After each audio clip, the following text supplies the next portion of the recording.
Hey guys, I hope you're all doing well. Welcome to another video. For today's video, I'm going to show you how you can be able to cancel payment on Cash App.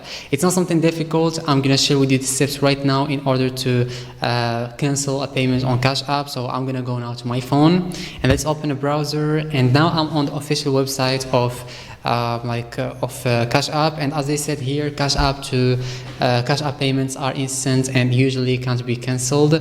To be sure, check your activity feed to see if the payment received is displaying a cancel option. So it needs to be displaying a cancel option in order to be able to cancel your payment. If it is, what you need to do is to click on the activity tab on their Cash App home screen, and the second step, which is select the payment in question, and the third step, you're gonna find 3 points. All you need to do is to tap on these 3 points and then click or select refund and press on OK, and like this you're gonna be able to cancel your payment on Cash App. So these are all the steps, 5 steps that you need to follow, and you're gonna be able to cancel your payments on Cash App. So this was the video, guys. I hope it was useful to you.